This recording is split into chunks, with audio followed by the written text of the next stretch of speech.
Hello students, कक्षा 12वीं physics के इस वीडियो में हम प्रतिरोधों के संयोग की बात करेंगे, कॉम्बिनेशन ऑफ रेसिस्टेंस की बात करेंगे। पिछले वीडियो में हमने प्रतिरोध और प्रतिरोधकता, स्पेसिफिक रेसिस्टेंस, विशिष्ट प्रतिरोध की बात की थी।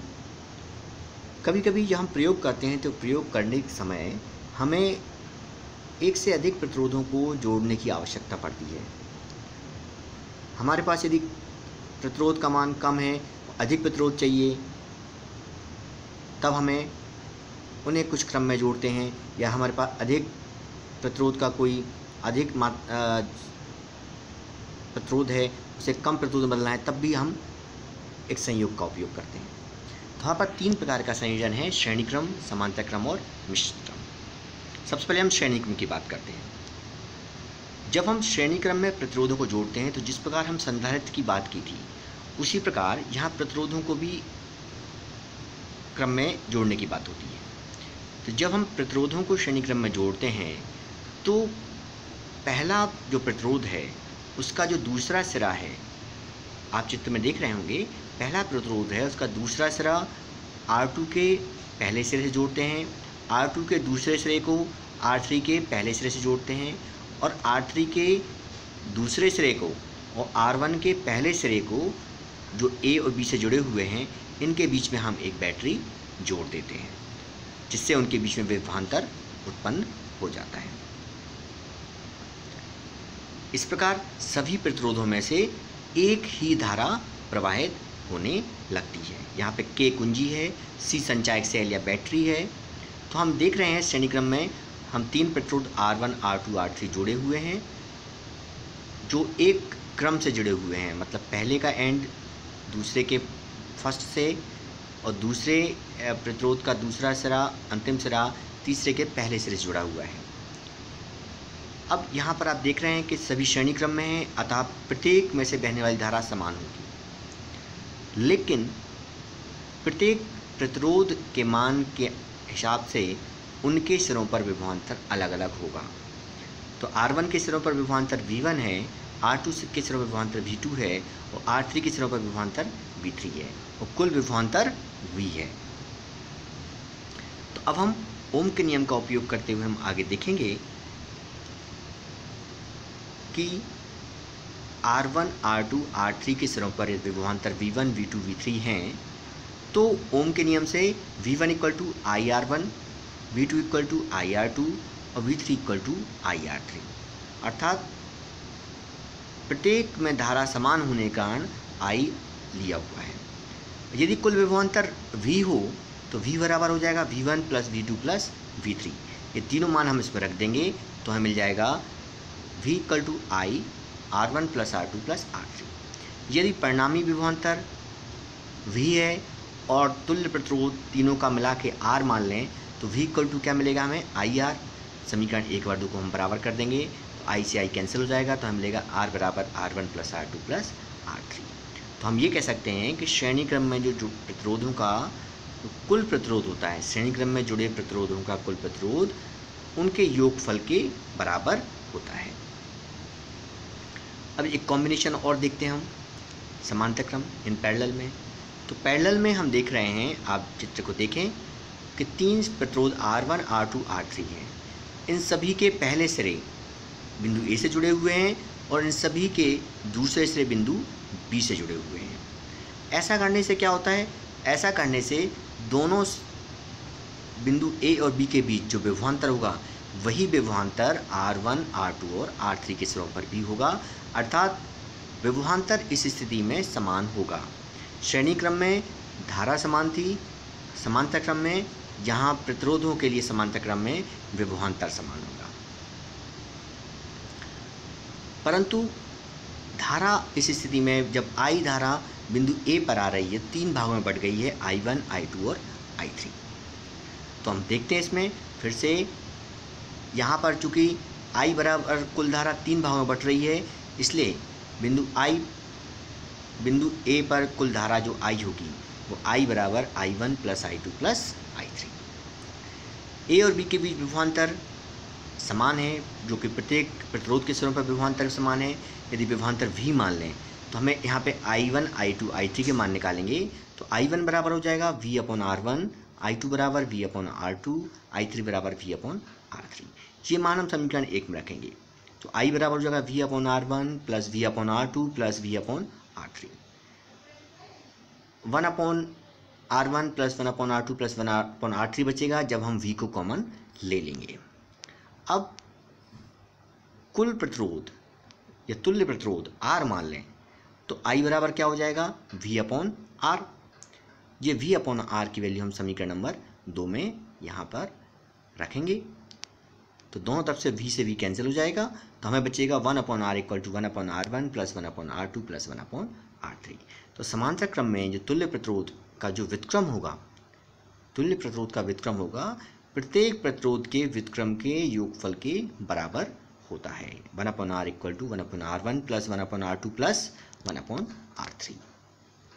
इसी प्रकार यदि n प्रतिरोध जुड़े हुए हों तो उसका आंसर कितना आ जाएगा n/R।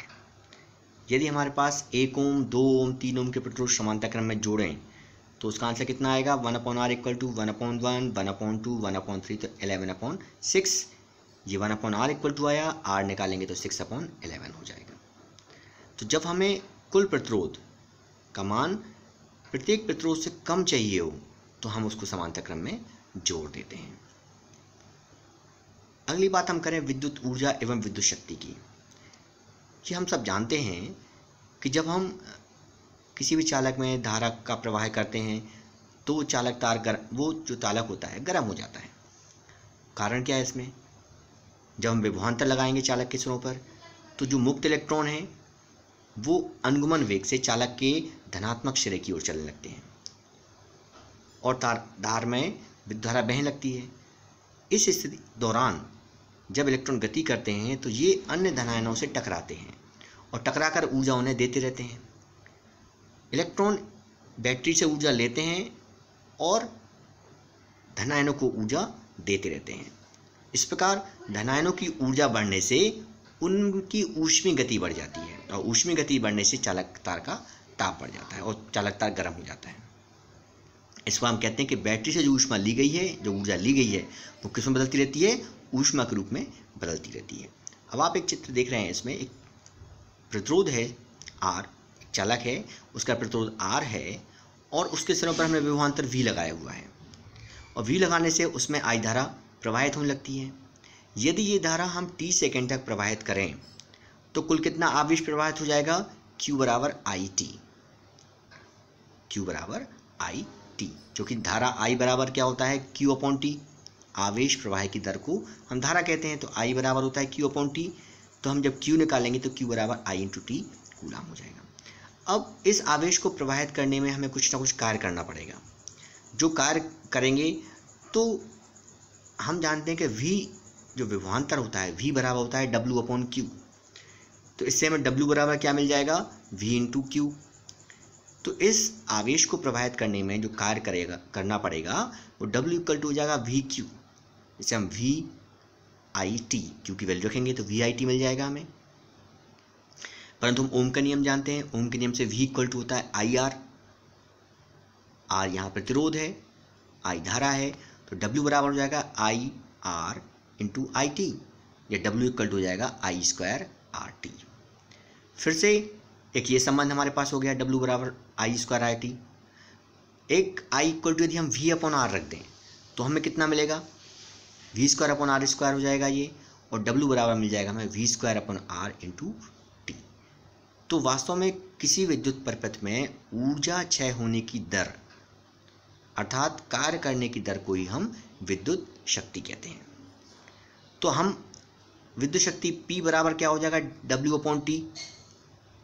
तो जो कार्य करने की दर है, दर का मतलब T से भाग देना। तो कार्य में हम जब T से भाग देंगे तो हमें क्या मिल जाएगा? शक्ति। तो P इक्वल टू W/T।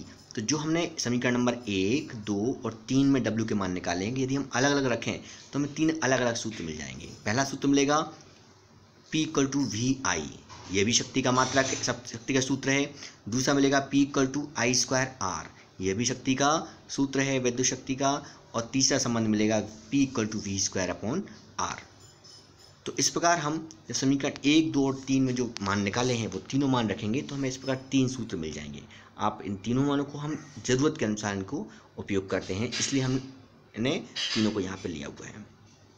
विद्युत शक्ति का जो मात्रक है SI वो वाट है। तो 1 वाट बराबर 1 वोल्ट गुणा 1 एम्पियर।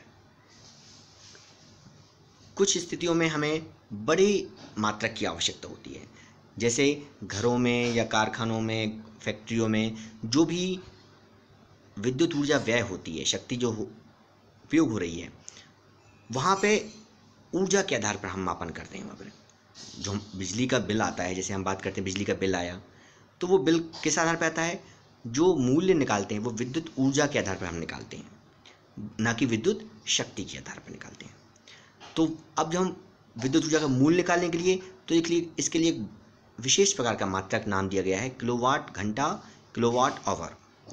इसका हम उपयोग करते हैं, जिसे हम साधारण बोलचाल की भाषा में यूनिट भी कहते हैं। हम कहते हैं ना कि 10 यूनिट बिजली जल गई है, 100 यूनिट बिजली जल गई है, तो वास्तव में वो किलोवाट आवर है कि 1 किलोवाट आवर जो है, 1 किलोवाट घंटा या 1 यूनिट विद्युत ऊर्जा क्या होती है कि 1 किलोवाट की विद्युत शक्ति वाले परिपथ में 1 घंटे में व्यय होने वाली ऊर्जा। तात्पर्य क्या हुआ कि 1 घंटे में परिपथ में जितनी ऊर्जा व्यय हुई है और 1 किलोवाट की विद्युत शक्ति वाले परिपथ से, उसे हम क्या कहते हैं? 1 किलोवाट घंटा। 1 किलोवाट आवर जो है उसे 1 किलोवाट इंटू 1 आवर कहेंगे। अब 1 किलोवाट को हम वाट में कन्वर्ट करें पहले तो 1000 वाट हो जाएगा, और 1 घंटे को हम सेकंड में कन्वर्ट करें तो 3600 सेकंड हो जाएगा। इसको हम मल्टीप्लाई करेंगे तो 3.6 इंटू 10⁻6 जूल हमें मिल जाएगा। अर्थात 1 किलोवाट आवर में 3.6 इंटू 10⁻6 जूल होते हैं। ये संबंध हमें याद रखना है क्योंकि ये विकल्प में भी पूछा जाता है। तो इस प्रकार आज हमने बात की कि किस प्रकार हम प्रतिरोधों का संयोजन कर सकते हैं, श्रेणी क्रम संयोजन, समांतर क्रम संयोजन, और विद्युत ऊर्जा एवं विद्युत शक्ति के अंतर्गत हमने ये देखा कि 3 हमें समीकरण प्राप्त हुए थे। समीकरण 1 W के रूप में, समीकरण 2 W के रूप में, समीकरण 3 W के रूप में, और जब हमने शक्ति निकाली तो T से भाग दे दिया प्रत्येक स्थिति में, तो हमें ये 3 संबंध प्राप्त हो गए। और इसके साथ ही किलोवाट घंटे का हमने वाट से संबंध, किलोवाट घंटे का हमने जूल से संबंध ज्ञात किया। आशा है आपको ये वीडियो जरूर पसंद आया होगा। अगले वीडियो में हम फिर मिलेंगे, तब तक के लिए नमस्कार।